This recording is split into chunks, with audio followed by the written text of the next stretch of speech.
Okay, so hello everyone. Good morning. So let me check with our participants, no?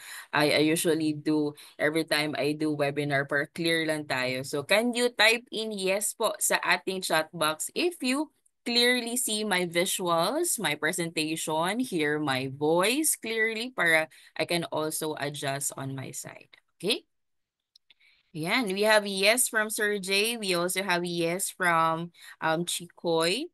We also have yes from Miss Teresa. So, as I observe yung ating mga participants, no, medyo new sa akin lahat yung mga names ninyo. And yeah, I have seen siguro dalawang familiar names. Ayan, so right now, I think marami pang pumapasok sa ating Zoom, no? So if you have friends, family, like acquaintances, or maybe something na ka-work natin, no?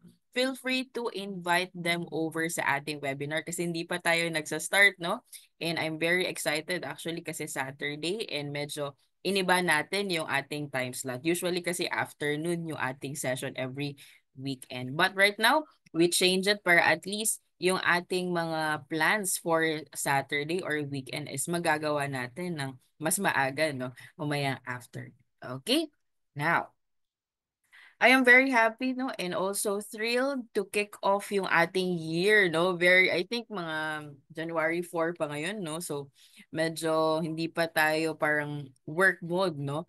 Financial literacy natin ngayon, very first for the year 2025. So, as we start the year, it's the perfect time actually for renewals and also fresh beginnings. So, let's embrace this opportunity to transform yung ating financial health and also achieve our goals. Okay? Now, after yung ating mga festive celebrations, yung mga visits natin with our families, or even for those na medyo nagstay lang dito sa ating area, no?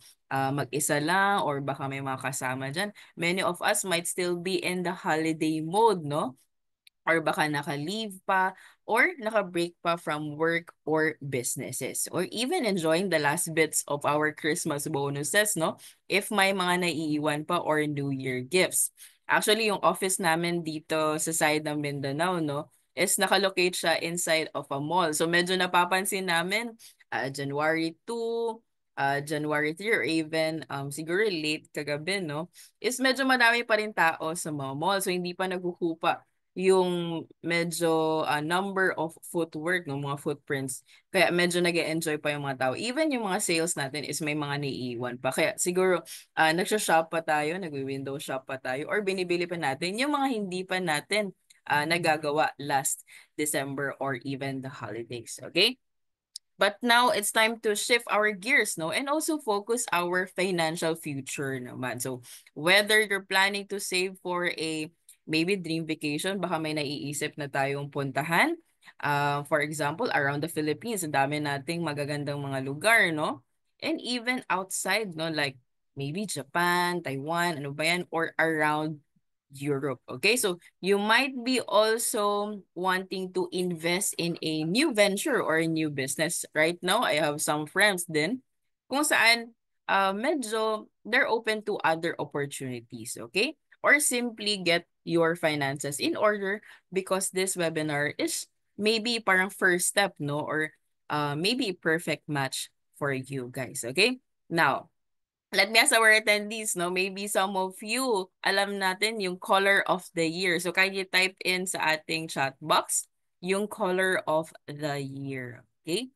I think nalaman ko lang to kahapon, no? Yung ating color of the year. Hindi ko pala alam na ganun pala yung shade niya. Okay? Yan, so wala pang nagchat-chat, no? So baka wala pang medyo may alam about the color of the year. Actually, yung color of the year daw is the mocha woos. Okay, so may shades of brown, no? So sabi nila, it represents warmth, comfort daw, and also indulgence. Okay? So just like this rich and also comforting na color, no? We want you to feel empowered and also confident in taking control of your financial well-being. Okay, so imagine, sino ba dito yung mga OFW or for example, may mga parent or ate or kuya na nagwo-work abroad, no? and then they are saving up diligently for many, many years na. So it's time talaga to make those savings work for them, no? So perhaps you're maybe a young professional or single ba, may partner na who wants to start investing but doesn't know saan pwede magsimula, no? Or where to begin. So let's make this year 2025 the year to take a charge of our finances. And also, let's start this session, no? Now, for those who are new, no, or hindi pa masyado nakakilala sa mga speakers po, usually, kapag medyo na-attend na po tayo ng mga sessions natin, if you ever watch yung aming mga video sa YouTube, you get to familiarize yung mga speakers natin, okay? Now, to introduce myself, I am Tara Dirampatun. I am the Business Development in Market Education Associate from First Metro Securities, the stock brokerage house of the Metrobank Group. Now, to those who are new po sa ating webinar sessions, even our big events, no, our company is dedicated to financial literacy and creating awareness of investment opportunities that empower both individuals just like us and also institution, businesses to attain yung mga financial goals nila. Okay? We also envision it as the largest and most trusted Philippine investment solutions partner. Okay? Now, for this morning session, no, it's really my honor and also pleasure to serve you today as your host and also as your speaker. Okay?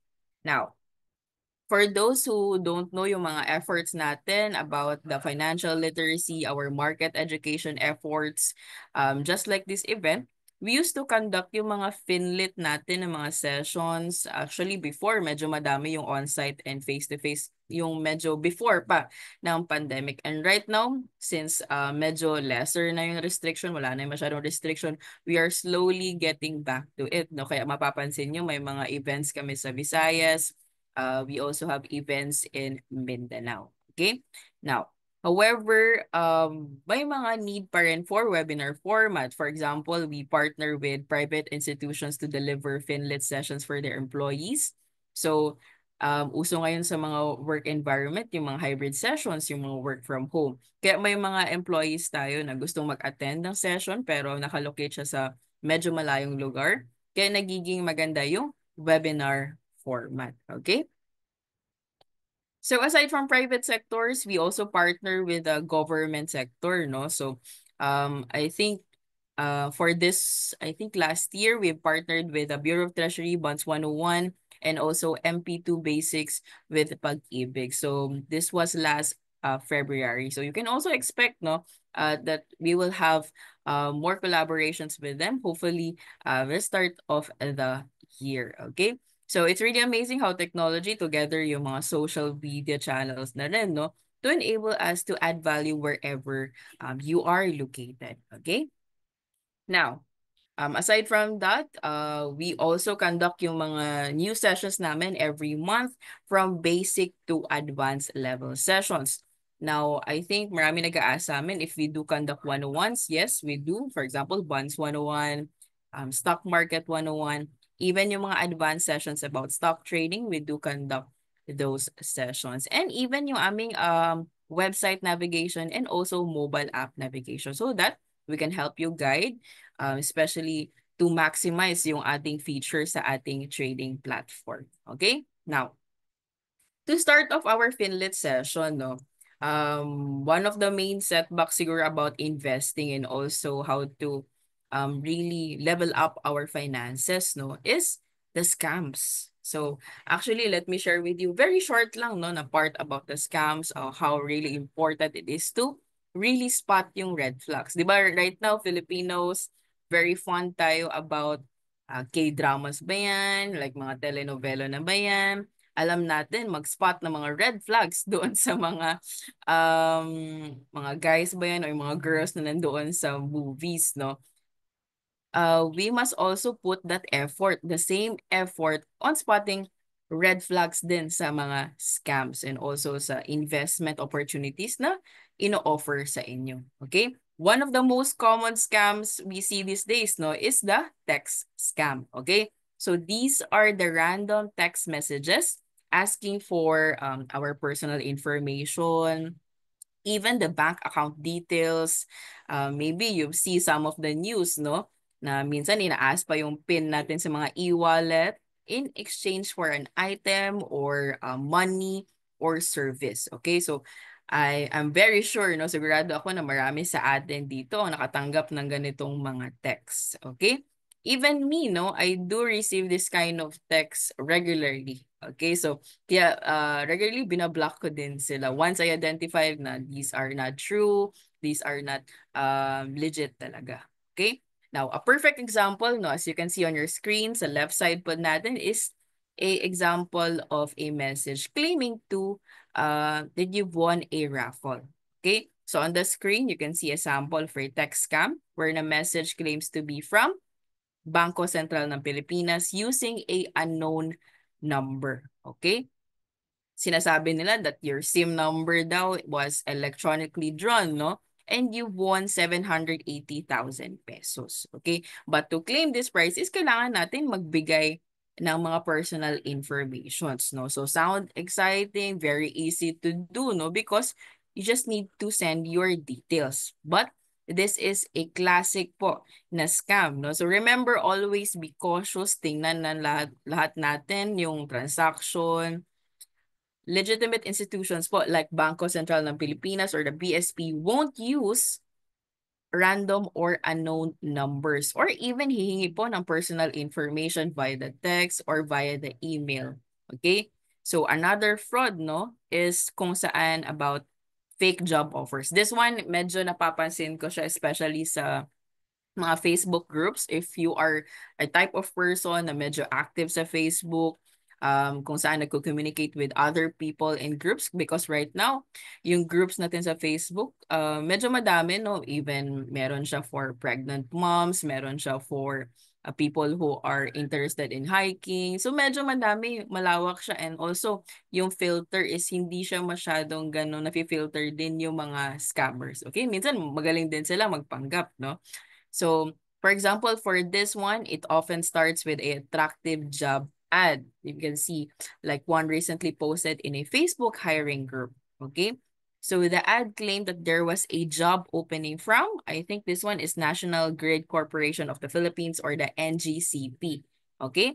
So kung makikita nyo dito sa kanyang poster, is may company logo pa siya, may design pa siya, asking job seekers to send their resumes to a certain Gmail account. Now, if hindi nyo alam yung totoong process, no, the real process requires applicants to send their resumes to the official NGCP email, okay? Yung official email po nila is talentsourcing@ngcp.ph, not a Gmail account. So, fortunately, napansin to ng NGCP and naglabas sila ng fraud alert para magbigay ng babala that this is a fake job opening. Okay? So that is just a sample of some of the scams, no, na pwede natin makita, especially if we are very active po in social media. Okay? So about the data, no, para medyo alam natin kung gaano na ba uh, ka karami yung scams here in the Philippines, okay? So financial literacy isn't just about knowing the terms, concepts, yung mga sinasabi kong mga words, no? For example, saving, budgeting, investment. It's all about also protecting yourself in a world filled with risk. Okay, so let's look at the alarming rise in online fraud incidents in the Philippines from 2019 up to 2023. So hindi pa natin na-add yung 2024, no? Kasi medyo bago pa natin na-close yung year. So maybe at the next session, I'll be giving you an update with regards to 2024. Okay? Now, in 2019 and 2020, less than 1,000 pa tayo. We started off 633, slowly rising up to 869 incidents. And if you look into 2022, medyo maraming folds na ang ginump niya, no? We have 7,208 incidents, okay? Lalo na in 2023, we have 14,030. That's almost a double from the year before, no? So this data from Statista highlights a growing trend that we need to be aware of. Okay? What are the examples po of online fraud incidents para at least meron tayong konting background, no? Number one is the phishing scams. So this is the one that's tricking you to provide yung mga personal information natin. Number two, kasali din dito yung identity theft kung saan someone is using your information without consent. Okay? And also kasali din dito yung tinatawag natin na investment scams. Okay? Here in Mindanao, ang daming investment scams, I think way before na years, no? Up until now, I think meron pa rin, prevalent pa rin siya. We also have news na may mga scams din here. Meron din sa Luzon and also in Visayas. What more outside of the Philippines? So we also need an environment, no, that fosters financial inclusion. Okay? So maganda talaga, for example, a world na everyone, regardless of income, background, is may access po sa affordable financial products and services. Okay? So hopefully, for those na may mga konting alam na or na level up na yung kanilang financial literacy, we help those, our families, our friends, our acquaintances to spot yung mga scams and also how we boost up our financial knowledge. Okay? Now, for our session, no, ano nga ba yung pag-uusapan natin? Actually, medyo madami, but this will be a very short presentation. I will not take up a big amount of your time, no? And this session will be insightful, especially when we talk about managing our finances at the start of the year, okay? And take you back to the basics with strategies to crisis-proof your finances, okay? Whether we experience some calamities or experience some struggles or even some financial problems, hopefully this will help you to really protect yung ating finances. Okay? Now, number one is how to budget, kung saan we will understand why budgeting po is the foundation of financial health and where we can improve, no, where we can tweak sa ating budgeting. Okay? Number two is how to improve our cash flow, kung saan I will help you ensure kung meron pa ba tayong enough money to cover yung ating expenses and also save for future needs, no, through cash flow management. Okay? Third and last, medyo madali na lang to. We will actually know, no, how to plan and also achieve our life goals. And lastly is meron tayong short na parang test lang if we know kung financially healthy na ba tayo to invest or if we need to improve some parts of our budgeting or even savings. Okay? Now, again, if may mga, especially for mga kids natin na bago pa lang graduate, this will be a perfect session din for sa kanila. Para at least they have some, parang basics. For me, dati when I started working, medyo parang blind, no? And nahihirapan to manage your money. Syempre, you get your hard-earned money and then medyo hindi mo alam kung anong i-prioritize mo. Okay? So hopefully, may mga parents tayo together with your kids here or some of your mga friends na medyo struggling to really start off na medyo i-handle tala yung kanilang finances. Okay? Now, let's talk about how we spend and manage money if we don't have yung tinatawag natin na discipline with our finances, no? So let me share with you a life cycle na kung saan medyo marami yung nakakaranas nito and also experience, no, that even parang I think dumaan din ako ng ganitong cycle, no? Especially when I started working or I earned my first salary. So like many of us, no, I work very hard to earn income or kapag may opportunity to earn more income, I try to grab it, no? But I also easily to get into a lifestyle of instant gratification. So ano yung sinasabi natin na instant gratification? Meaning you buy things na hindi mo naman kailangan, you spend kung saan hindi mo pa afford. Okay? So, medyo masakit man siya at first pakinggan, pero for me at some point, I did this kind of situation. So, paminsan-minsan nakakalimutan din natin yung si Judith, okay? Yung mga due date natin sa mga utilities like water, especially if ikaw lang mag-isa, you don't have someone to support you, ikaw nagbabayad ng kuryente or you are the breadwinner, kuryente, tubig, for example, if may car tayo, may mga car maintenance, expenses pa yan, and even expenses sa bahay. Okay?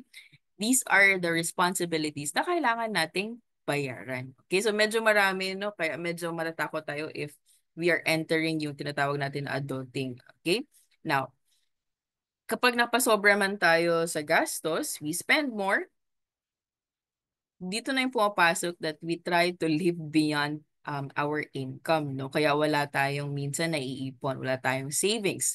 So kapag nasa-short naman tayo or nagkakaroon ng emergency, wala tayong choice kundi mangutang if wala tayong savings, okay? Or wala tayong emergency fund, okay? So kailangan natin minsan kumakayod more, no? Mag-work more to also pay those interest sa loans or even kapag meron tayong credit card is meron tayong binabayaran. Okay? Now, the question is, do you think yung life cycle na to is a very sustainable cycle to achieve your financial goals? Okay? Now, let me ask our attendees, is it a yes or a no? Do you think that this life cycle to achieve your financial goals? Do you think na sustainable ba siya? Applicable pa siya for you to achieve your financial goals? Okay? Yeah, so let me just pull up. Okay. Yan, sabi ni Jan, we have no, we have Ulysses, Chansey, no then. We also have Chikoy, no, and also no from Mr. So with sad face. Okay. So actually tama, no? Even I, when I experienced this one, medyo mahirap siya because, for example, if you don't have that plan din to pay those debts, especially if nagsa-start ka na nag-accumulate ng mga utang, mas prone tayo na mababaon sa utang pa.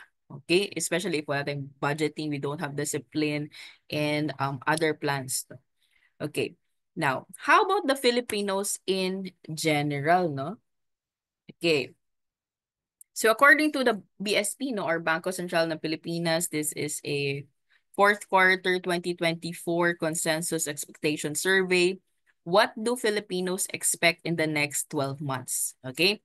So the first two, sabi nila, the hope for higher income and additional source of income. Okay? So many Filipinos are hopeful for better financial prospects, whether yung level ng salary increase nila is dapat tumaas pa, hindi siya stagnant, and bonuses that they receive as an employee improve, or even the income that they get from their businesses, okay?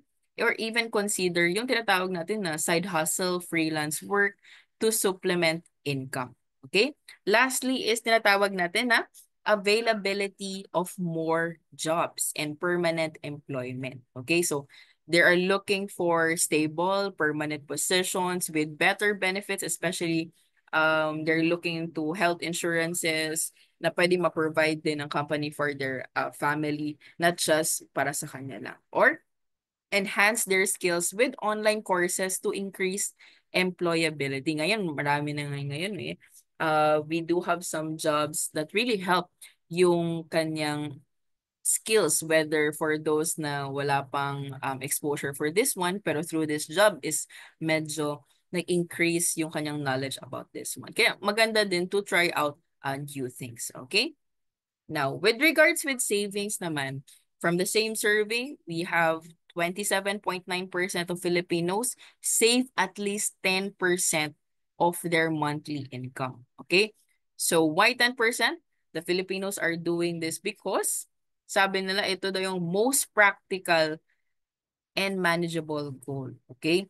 Saving 10% is very realistic for them and doesn't require na malaking changes or drastic life cycle changes. Okay? For example, you're earning 25,000 pesos a month and you save 10% of it, it's around 2,500 pesos a month or 30,000 pesos a year. So it's a good start actually.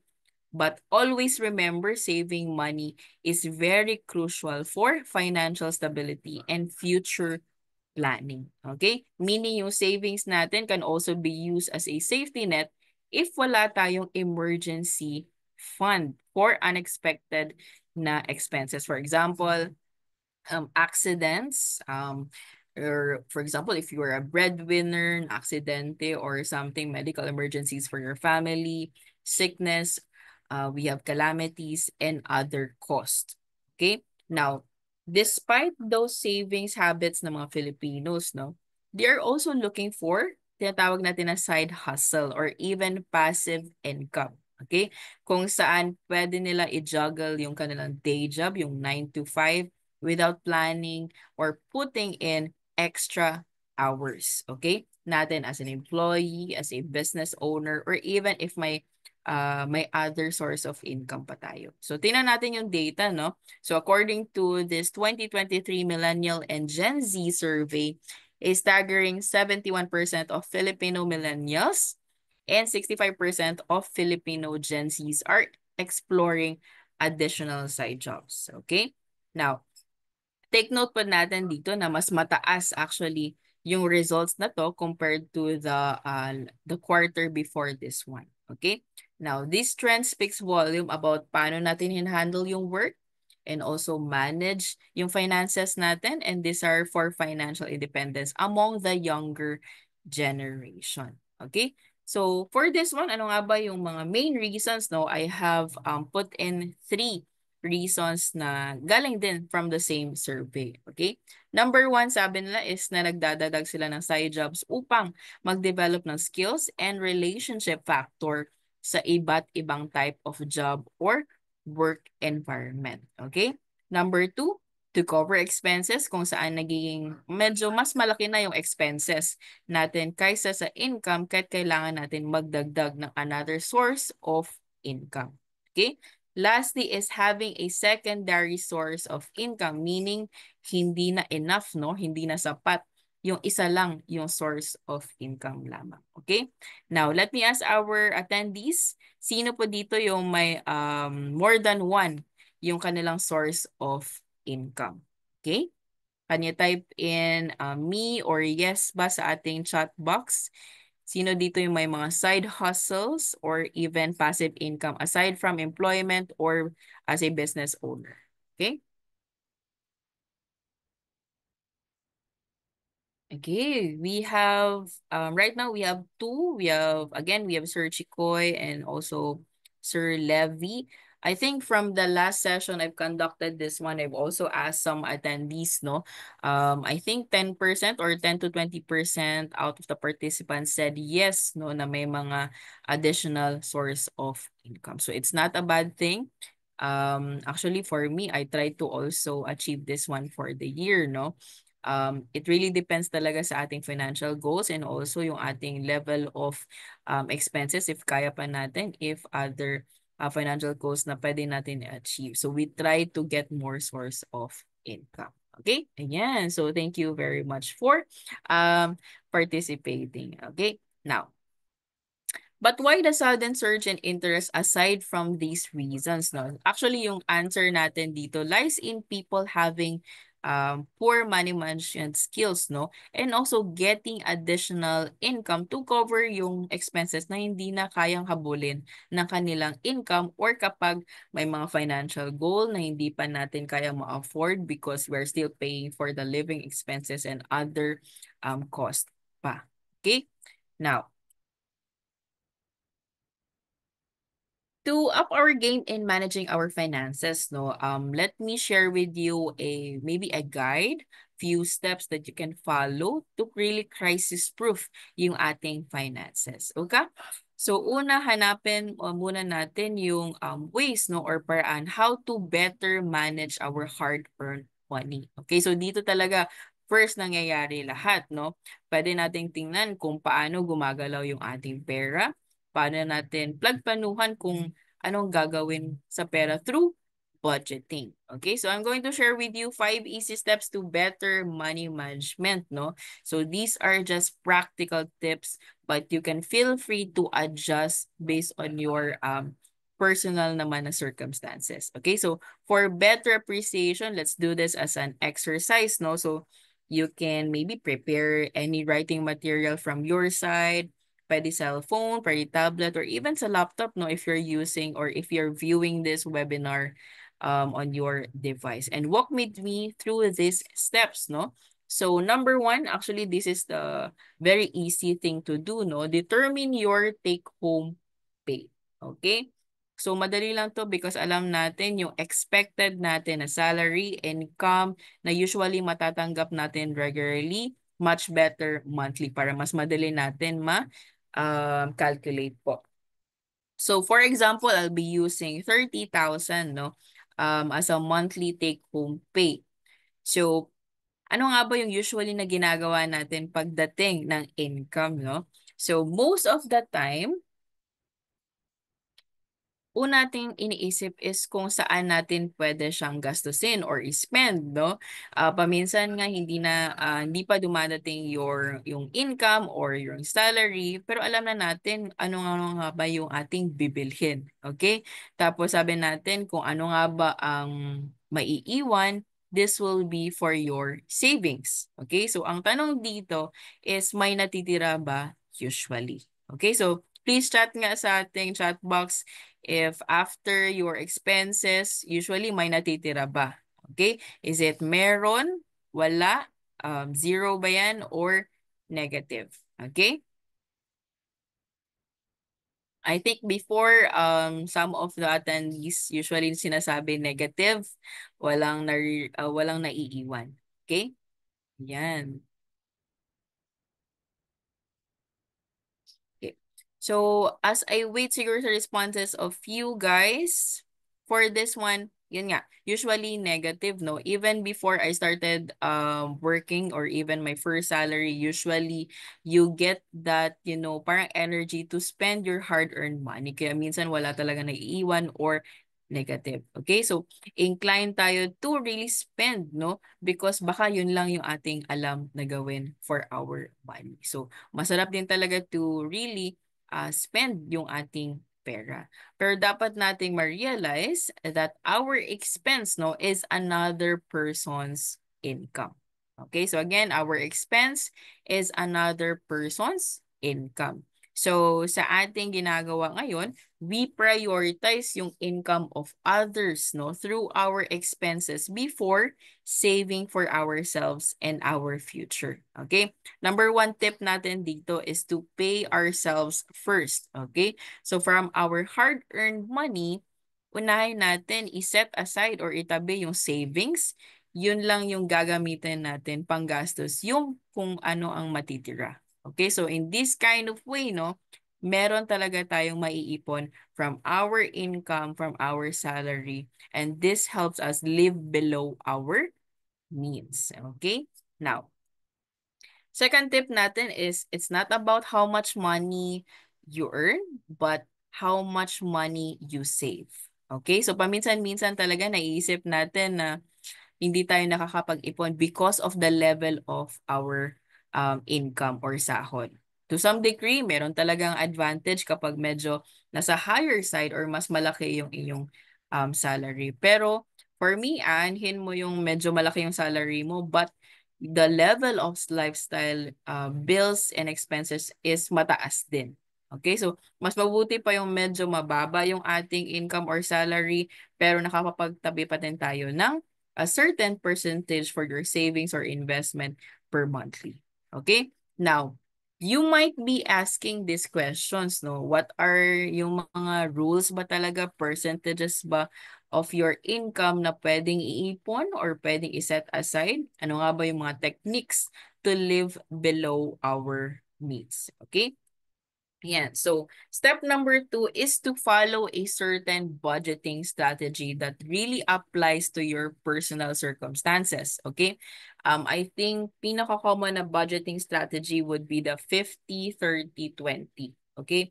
For me, this is a good opportunity to follow if medyo starting pa tayo to get to know more about our finances and also how to budget.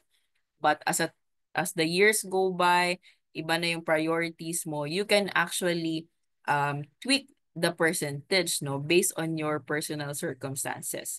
I think right now may narinig ako na 60-20-20 depende because I think for that one especially for those na medyo sila pa yung nagbabayad ng kanilang renta, yung mga rental fees no is minsan lampas na siya or lampas na siya sa 50% of our income. So minsan ganun siya kataas yung fees. So it really depends sa inyo kung ano po yung ating budgeting percentages na gagamitin. But it's a good way to start if you follow 50-30-20 if medyo wala pa tayong um, other strategies na fina-follow. And then from there, you can tweak naman po based on your priorities. Okay? Now, if you use the 50-30-20 rule, what does it happen, no? Bago pa dumating yung ating sahod, pwede na natin pagplanuhan kung ano dapat yung gagawin. Okay? So if you follow this kind of percentage or allocation, no, 50% for the needs, we have 30% for the wants, and 20% for the save and invest. Okay? So for example, 30,000 yung ating take home pay, no? A budget is for this one is 6,000 for the savings and investment. We also have 15,000 for our needs and 9,000 for our wants. Okay? So as you can see here, no, yung budgeting natin is telling your money where to go. Okay? Instead of wondering where it went.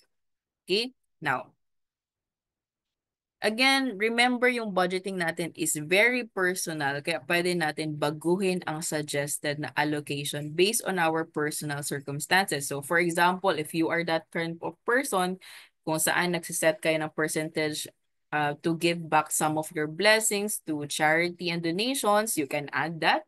Maybe if you're inclined to maybe invest more in the future, no, pwede natin i-increase yung for investments.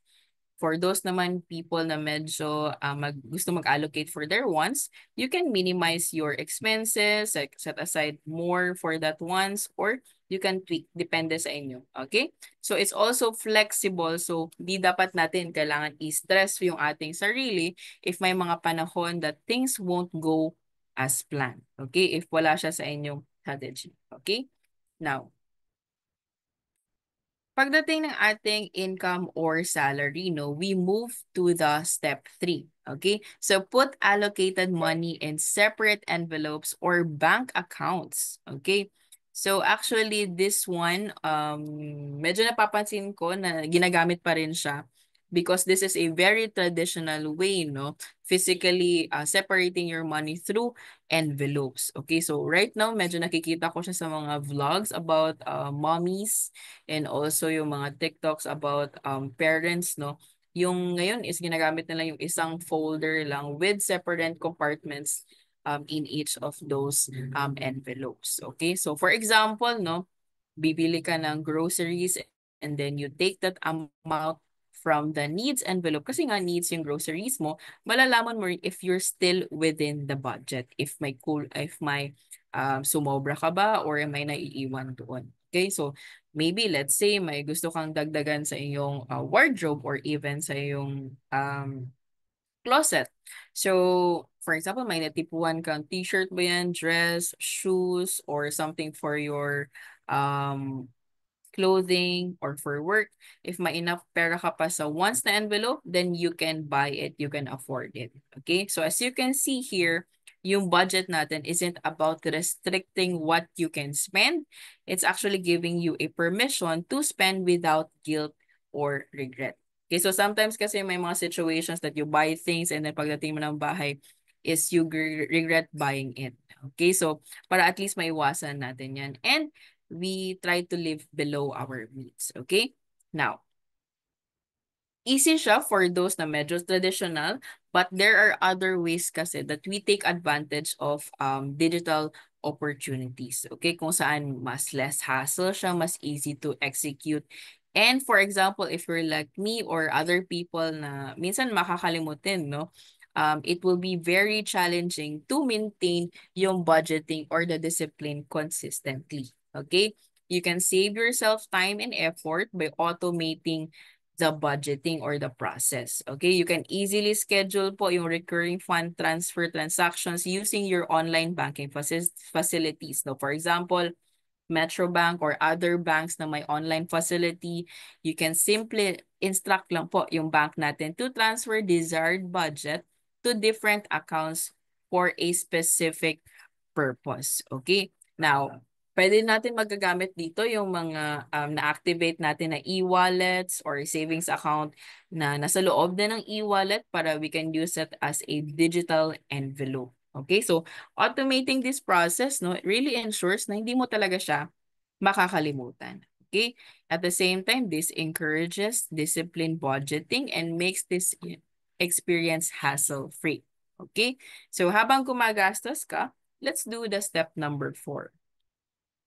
So actually this step, no, medyo for me, it's one of the important things na medyo dapat mag-focus din tayo. Okay? Track your expenses to check for leaks. Okay? So pwede natin gawin manually by writing a logbook for those na medyo traditional.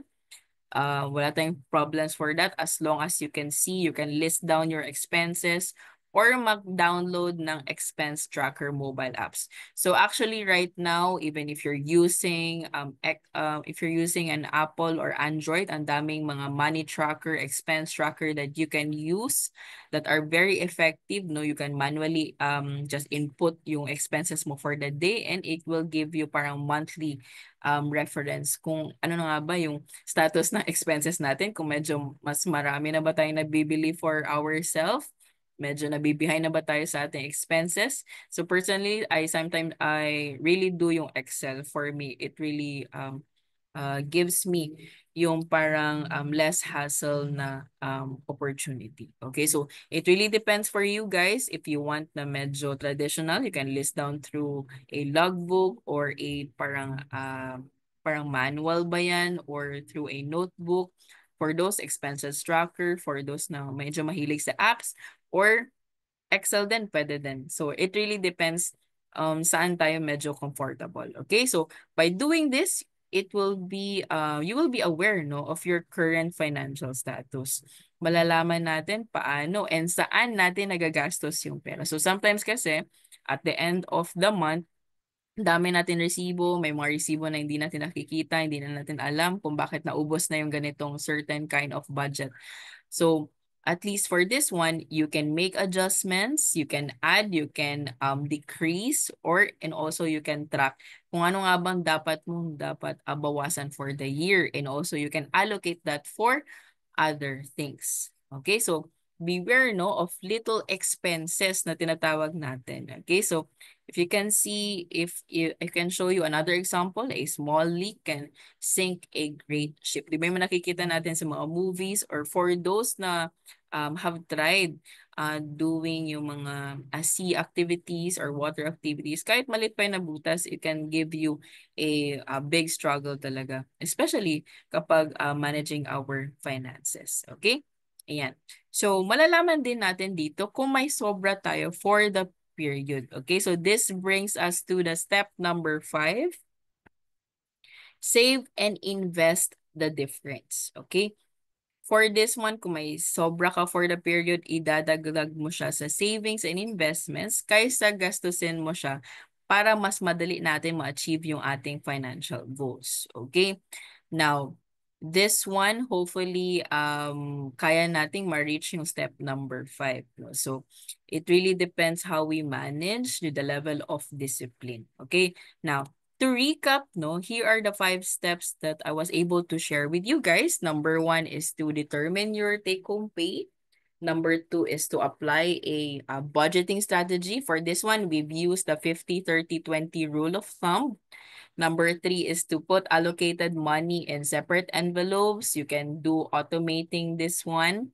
Number 4 is track expenses to check for leaks kung kailangan ba yung may i-adjust. Number 5 is save and invest the difference. Okay? Now, let me ask our attendees, no? Please chat how many of these steps are you doing right now? Okay? Is it step 1, 2, 3 lang, or medyo putol-putol ba siya? We have 1, 3, and 5, or nagawa nyo ba lahat? Okay? Now, let me pull up the chat box. Ayan, that's nice. Okay, we have 5/5. That's nice. You also have 1 to 5. Wala pa tayong nakikita na medyo putol-putol. For me, I started dati. I was able to, I think, do 1, 2, 3, 4. So right now, maybe after years na I was able to do all of the 5 steps. Ito, may other comment tayo. 5, pero magastos pa rin ako. Okay? Actually, it's all right as long as you can afford, you can still pay for your living expenses. Di tayo behind sa ating mga, for example, may debts din tayo. We're able to pay those debts in time and also in full. Okay? Yan. 4/5, we have 1, 3, 4, 5. Okay, so this is actually a good opportunity for you guys to really focus on those steps na wala pa tayong nagagawa or medyo nahihirapan tayo. Okay, now, ayan. So, I was very happy that you were able to also point out by doing this opportunity. Okay, ayan. So, yung first natin na part of this session is more on managing our finances, no? Kung kaya natin discuss yung managing our cash flow with our families or even someone that you can trust, okay? We also do yung budget like a boss, kung saan nagiging in control tayo sa ating income and also expenses. So ano nga ba yung ating last topic, no, na pag-uusapan natin? Una, paano natin mapoprotektahan yung ating sarili kasama yung ating pera sa iba't ibang situation na pwedeng mawala siya bigla. Pangalawa is alam natin ano nga ba yung iba't ibang ways, no, para mag-grow ang ating pera pero kasama ng pag-iingat laban sa mga scams and also manloloko. Okay? Now, I think this is the last part of my session, so I tried to simply shorten yung session, no, para at least hindi tayo medyo dragging yung session. Okay? Yan. So, the next step would be to protect, no? So basically for this session, we'll get to know more about protection. Ano nga ba yung mga rule of thumb when it comes to insurance and also emergency fund? Okay? Now, pag-usapan natin yung I think baka some of the situations that we experienced before during the pandemic, no, or COVID-19. So why COVID-19? I think that will be a good opportunity for us to also learn from those lessons, no? Especially if we struggled enough for that one. Okay? So, naging handa ba tayo nung dumating yung COVID-19? I think most of us and even ako, no, di tayo ready both financially and emotionally. Okay? So, ano nga ba ang naging after effects ng COVID-19 for Filipinos, no?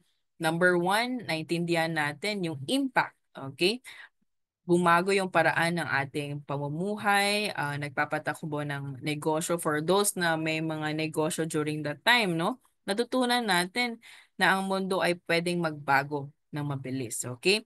Number 2 is marami tayong natutunan sa experience na yun. Hopefully, no, nag-adapt tayo, gumamit tayo ng mga digital services and social media na paraan para makapagbenta, you communicate with your potential clients and also with your friends na hindi nyo pa nami-meet, your family members na nasa malayong lugar. Okay, you have that opportunity na mag-connect ng relationship. Okay? Pangatlo is natutunan na natin maghanda for uncertainties. Okay? So malaga ang pagkakaroon ng plan B. So hindi lang siya plan A lang ang meron natin. So kung sakaling may di inaasahang pangyayari, makatulong ang pagkaroon ng iba't ibang sources of income. Okay? And lastly is the importance of community and support. Okay?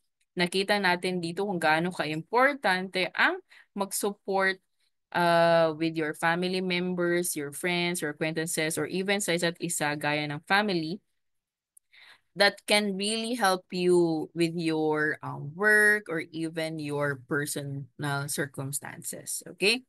Now, with regards with the rule of thumbs, no, let's talk about emergency fund. Okay? Pag-usapan natin kung gaano kalaga or importante ang mag-ipon para sa emergency fund. Okay? I think if you're able to do most of the steps yung sinabi ko, I think may idea na kayo about the emergency fund. Okay? Now, yung emergency fund natin is equivalent to 3 to 6 months worth of expenses. So for example, no, yung monthly expenses natin is around 10,000 pesos. Dapat yung overall na emergency fund natin is nasa 30 to 60,000 pesos. Okay? So bakit nagiging mahalaga ang magkaroon ng emergency fund? Nagiging proteksyon ito laban sa di inaasahang pangyayari. Tulad ng for example, magkasakit tayo. Ngayon, yung hospital bills are very, very expensive talaga. Okay? For example, calamities right now. For example, nabahaan kayo, naapektahan yung bahay ninyo, you need to do some renovations or do some repairs. Mahal din yung kailangan niyo doon. Okay? And also, for example, may other tayo na expenses na hindi natin inaasahan. For example, if you own a car and then biglang nasira. So, you need that kind of fund to pay those unexpected naman na mga expenses. Okay? Now, paano natin simulan yung ipunan yung emergency fund, no? Pwede tayong magsimula sa maliit na mahalaga and also itabay yung bahagi ng kita for this purpose. Okay? So dapat itong hiwalay sa ating pondo, no? For example, especially for business owners, dapat separate po yung ating emergency fund na personal and also emergency fund for the business. Okay? So is for the personal naman na side, if wala kang business and then you're just starting, you can really focus to save up for emergency fund na muna. Okay? Now, nagiging first step po sa future planning ang emergency fund. Nagbibigay din siya ng peace of mind and also security sa future. Kaya siya nagiging mahalaga for the families, for yourself, and also for your business. Okay?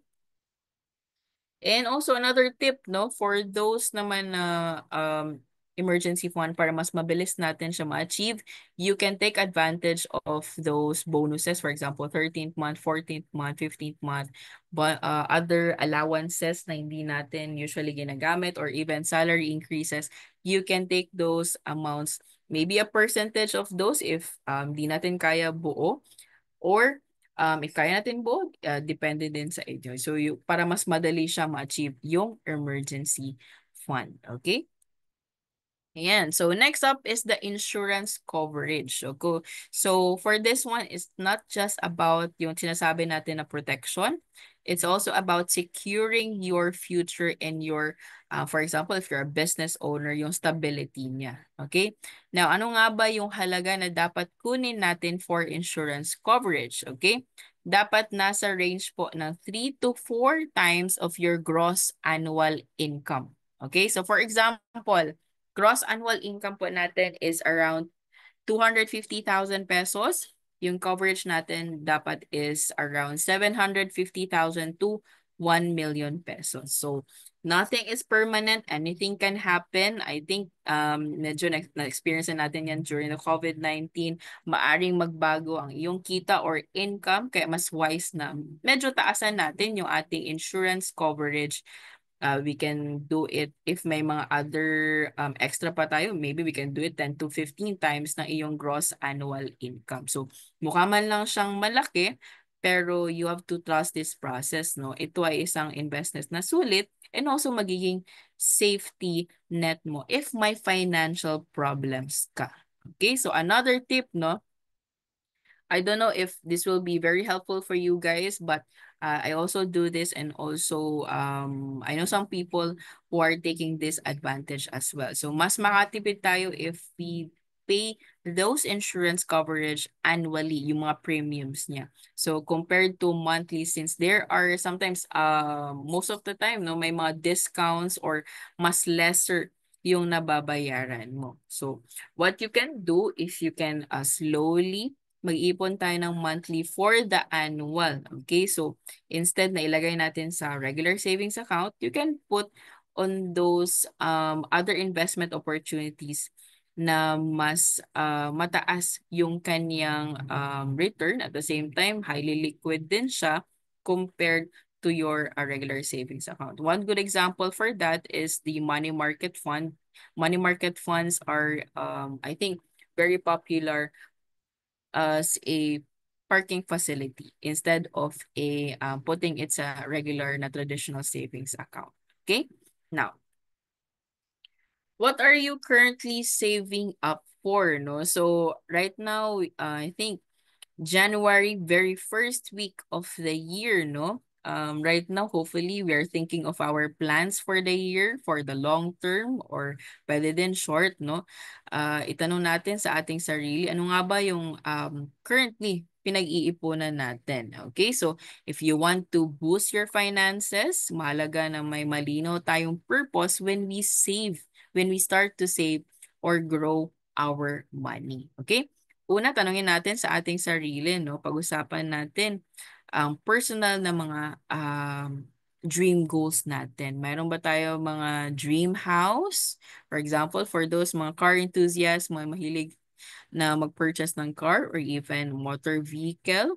Or for example, sa mga newly na nagsa-start ng family, no, yung education for their kids or retirement na nais nating maabot. Okay, so kapag malinaw po kasi yung ating purpose, mas madali natin, I think, mas madali nating makukomplete yung ating financial dreams or even dream goals. Okay? Now, so sino dito yung may mga, for the year, no? Sino dito yung may mga dreams of having a house or purchase a land? Okay? Ayan, merong isa. We also have one, no? Actually very expensive talaga to own a property, but it's really not a bad thing na gawin siyang dream goals as well. Okay, now let's talk about bigger goals. No, for example, yun, property, rental property. So for example, house and lot or lot lang ba siya? There are actually many uh wait let me just pull up. There are actually many loan calculators available from different financial institutions or, for example, different banks, no, that you can check out right now. For example, if you want to loan 1 million pesos to purchase a lot and also build a house, no, para at least mas better lang natin visualize yung numbers, no. But right now, realistically, mahal talaga. I think more than from the amount, no, and you plan to pay it over the 5 years, no, you may roughly pay around 19,000 pesos in monthly amortization. Okay, now you might be thinking, no, can I afford this? Kaya ko ba to? How can I know? How can I assess this? Or is there a rule of thumb?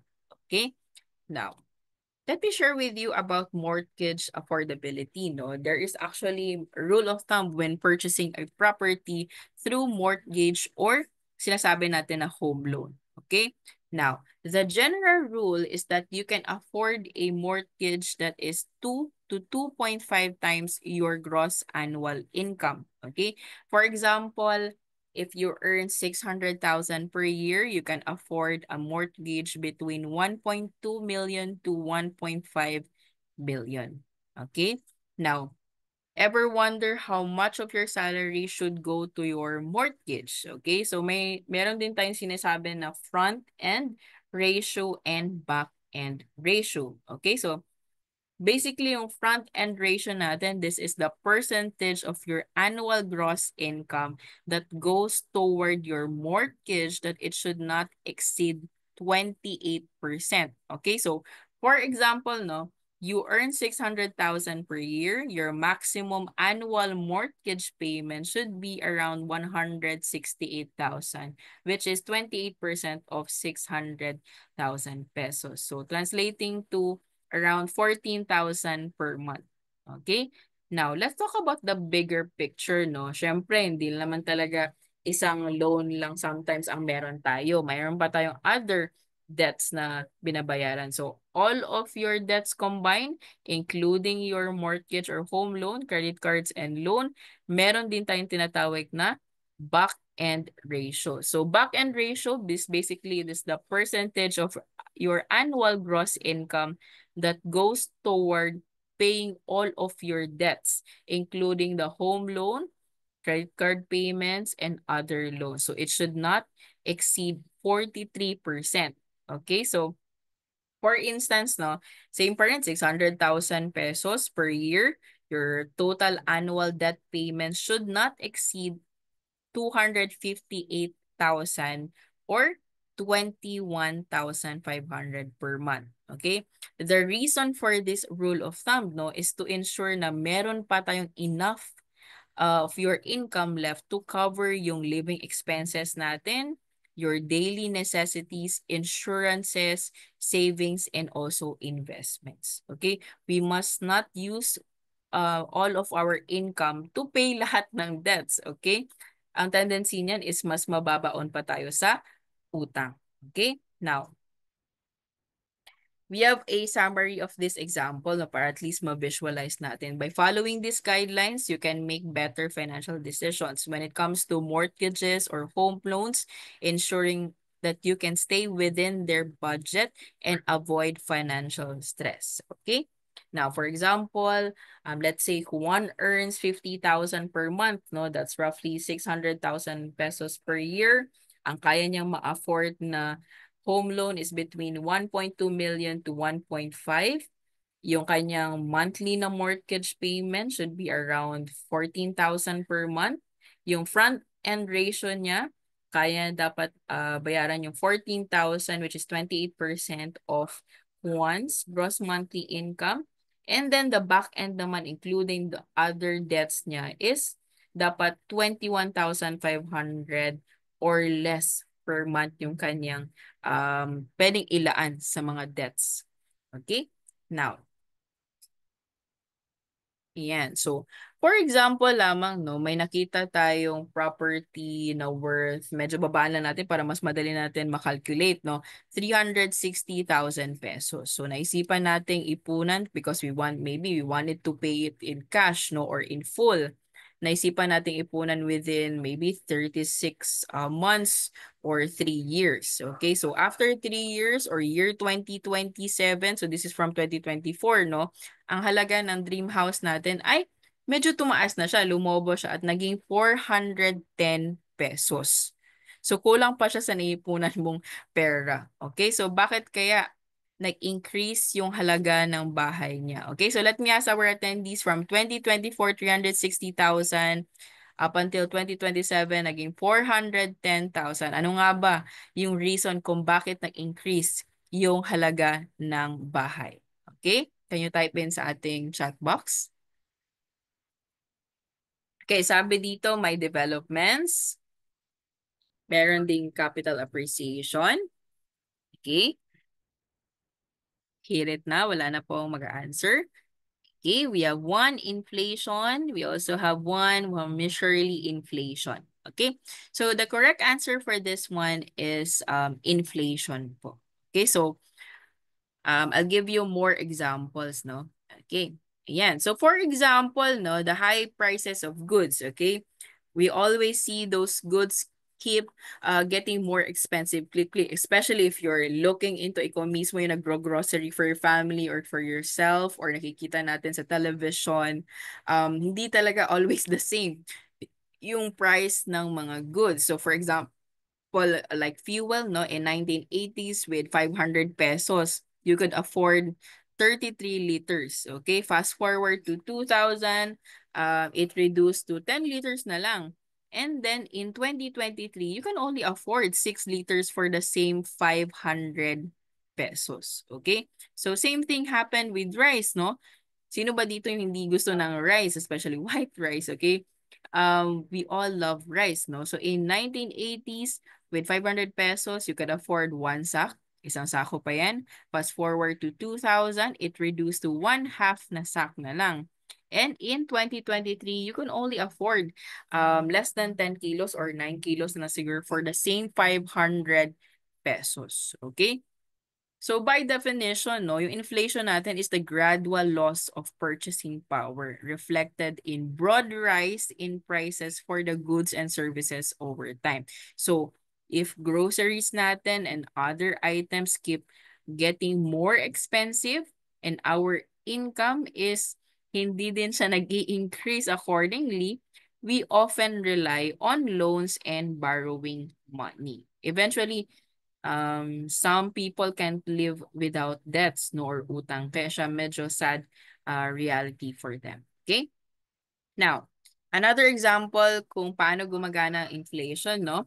mula sa 1,000 pesos noong 2009 hanggang 1,608 pesos noong 2023. Kaya kung hindi mo ito ginagamit or ini-invest ang iyong pera, no, is mas bumababa po yung halaga ng ang kanyang pera paglipas ng panahon. Okay?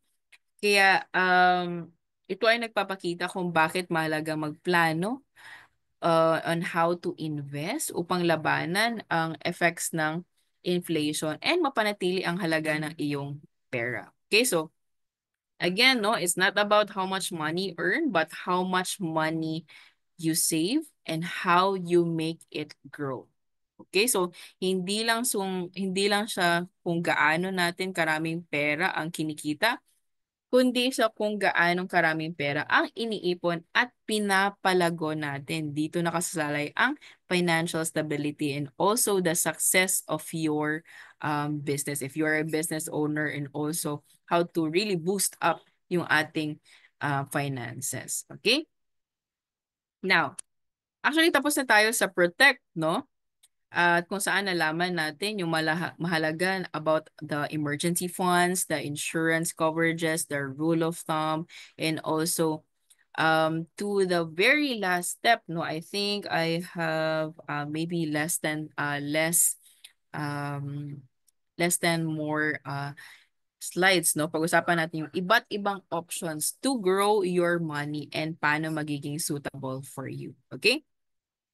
Yan. So, very last step na po tayo. It's important na ipagtaguyod natin yung ating financial stability through investing. Okay? So, ito ay hindi lang tungkol sa savings, but creating passive income streams that work for you. So, through investing, you can make your business profits earn for you without actively nagtatrabaho ka. So, ito ay pamamagitan ng paglalagay ng iyong pera into different investment vehicles. So, I will not be sharing a lot of investment vehicles kasi medyo mahaba na yung oras, and I think we do have other sessions that are focused on investment vehicles. Okay. Now, one good example of investment vehicles, for example, the stocks, we have mutual funds, real estate, and iba pa. Okay, so in this kind of way, no, habang patuloy kang kumikita mula sa yung other sources, for example, employment or businesses, mayroon ka ring ibang pinagkukunan ng kita na hindi mo lang kailangan i-manage parate. Okay, so ito ay isang paraan upang pagtibayan, no, yung ating financial security and also future success. Okay, now, I think to approach my outro, no, with First Metro Securities, pwede po tayo invest in these investment vehicles. One good example is the PSE stocks, or the stocks that are listed in the Philippine Stock Exchange. We also have the Real Estate Investment Trust. We have the mutual funds, or the UITFs as well. We also have the bonds, and of course, the ETF. Okay? Now, I think this will be the last part of my session. Hopefully, you guys will participate for this one. This is basically a very short financial assessment para malaman natin if kaya na ba natin magsimula mag-invest, kung meron ba tayong extra money that we can maybe do the investing. Okay? So, pwede po tayong maghanda ng paper or ball pen, or maybe notes ba na app sa iyong cellphone or sa inyong laptop. Okay? So we're basically answering a few questions lang po so that we can have the financial assessment result. Okay? You can also type here in the chat box para at least makita ninyo yung mga results. Okay? So can you type in yes if you're ready for the financial self-assessment? Okay? Kindly type in yes sa ating chat box. Yan. So baka nag-wait pa tayo or naghahanap pa kayo ng paper and ball pen. Okay? Yan. Thank you guys. We have yes from Sir Levy. We have yes from Mr. Risa Shirley. We also have Miss Lizzie Ann. So it's good na yung mga participants natin, actually medyo bago siya. Medyo new pa siya sa akin. Okay? Yan. So let's start off, no? Very easy questions lang po ito. Yan. First question, are you receiving enough income? Is it yes or a no? Okay? Take note lang po natin yung answers para at least ma-identify natin yung results later. Okay? Is it a yes or no? Second question, do you have a budget for your salary? Is it a yes or a no?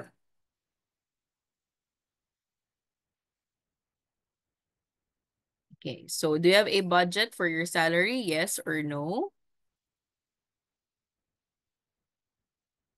Okay, moving on to the third question, third na po ito. Are you able to track personal expenses? Is it a yes or a no?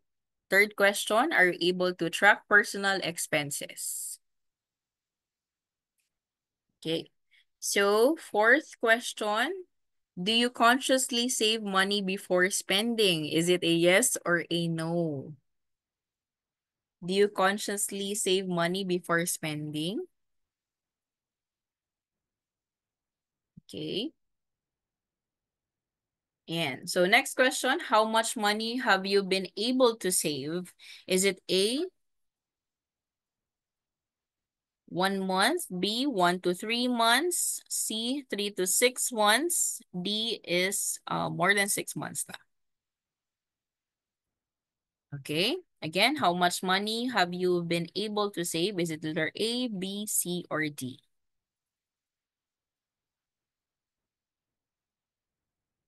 Okay. Next question, have you started thinking about investing for the future? Is it yes or a no? Have you started thinking about about investing for the future? Is it yes or no? Okay. Ayan. So, actually, very few lang yung questions natin, no? So, for those na nag-answer, may mga A, B, C, or D, yes or no answers tayo. So, every A po is equivalent to 1 point. Letter B is equivalent to 2 points. Letter C is equivalent to 3 points. Number 4 is equivalent to 4 points. Every yes natin is equivalent to 1 point. Every no is 0 point. Okay, so again, every A natin is 1 point, every B is 2 points, every C is 3 points, every D is 4 points, every yes is 1 point, and no is 0. Okay? Ayan. So, kindly type in po sa ating chat box yung total natin. Okay? Yung total po natin na score based from the scoring. Okay? Ayan. Okay, let me just check.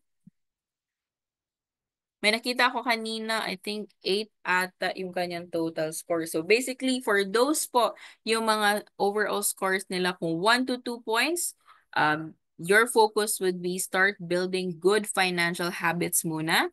For those na may overall score na 3 to 4 points, keep practicing good money habits and continue building your savings and emergency fund muna. And for those na 5 to 7 points, you may be ready to start learning more about investments. Okay? So basically, hopefully this will be treat it as a guide, no? Kung ano nga ba yung dapat i-focus natin for the year. So it may be short-term goal or long-term goal. Okay? Ayan. So I hope no na-maximize natin yung ating finances lalo na if para ito sa ating personal, family ba or sa ating negosyo and dapat nag-enjoy tayo. So we're able to talk about the money management, pay off some bad debts, build an emergency fund, get enough insurance coverage, and invest for your financial goals. At the same time, may bonus pa tayong financial self-assessment. Okay? Now, again, for those who are interested to open an account with us, First Metro Securities trading account, we let you know that you only need one account for all your investment needs, meaning you can access your portfolio using your desktop, laptop ba yan, tablet, or even the mobile phones. So right now, in the comfort of your home, you can open a First Metrosec account via the website or the First Metrosec Go application na mobile app. So again, this is available naman po sa Apple and Android devices. So for faster processing of your account opening application, please do use the seminar code Financial Fitness para alam namin that you came from this webinar. Okay? Now, for those who want customized, gamified, award-winning market education programs or webinars just like this one for your school ba yan, organization, small groups ba, or for example, for your private company, just send us a formal invite via marketeducation@firstmetrosec.com.ph or take a screenshot for this one slide para at least pwede nyo magamit yung QR or maybe use it for future references if ever may plans po tayo to invite us as your speakers, okay, for your big events ba or even like mga retirement courses for your employees, okay? Now, every award is a tribute to the trust that our clients bestow upon us, and for that, we are deeply grateful. First Metro Securities, together with its employees, are beyond grateful for this recognition as a broker and to our trading platform. These awards are yours, our valued clients. Okay? And also feel free to connect with us. We're very active naman po sa aming social media pages. Our main website again is www.firstmetrosec.com.ph. In our social media channels, search lang po natin at First Metrosec. Again, we are very active naman po sa Facebook and Viber community. We also regularly, I think, upload yung aming videos, recorded sessions sa aming YouTube channels. And for those na mahilig sa audibles, we are also regularly updating our Spotify channels. Okay. Now, for account requests, updates, access concerns, kindly email na lang po customer service at firstmetrosec.com.ph. I think medyo napasobra tayo sa ating time, no? So maybe I'll handle siguro mga 1 to 2 questions na muna, but our chat moderator was able to send yung link, no, for those who want to follow us sa our social media channels. So again, FB, IG, TikTok, YouTube, Spotify. We do have a short link nandito or search the handle na lang po at First Metro Sec. Okay? So I think wala tayong questions. Ayan. So anyways, if you do have some questions about my presentation or about First Metro Securities or maybe access concerns, kindly email po my email. That's idirampaton@firstmetrosec.com.ph. Okay, you can. Ayan. So medyo long pa sa tayo sa oras. Okay, so I think I do have some question from Sir Kevin, but I will maybe take note of this one. I'll give you a separate na lang po na response for this one. Okay. Okay, let me just take note of that question. Right?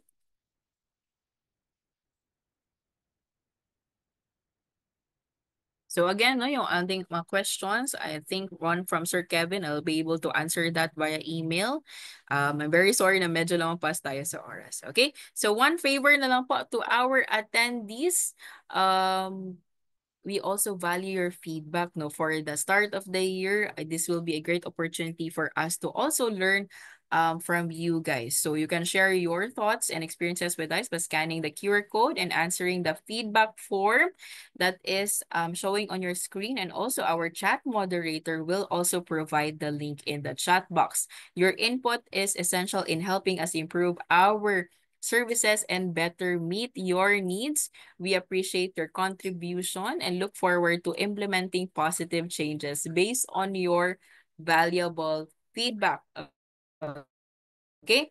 So again po, kindly fill up our feedback survey and we'll check what are the things that we can improve both on our webinars and also for our future sessions. Okay? Now, once again, on behalf of First Metro Securities Brokerage Corporation, I would like to express my deepest gratitude to everyone who joined me this webinar, no, especially bagong-bago talaga first week of the year 2025.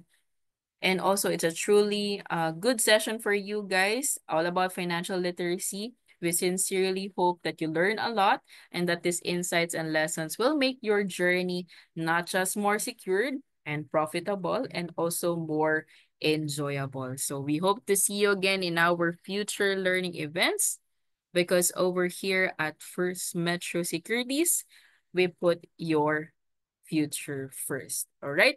We hope to see you again in our future learning event. This has been Tara, your host and speaker. We also have Tim and also Hazel in our marketing. Thank you, everyone. And also, Happy New Year po.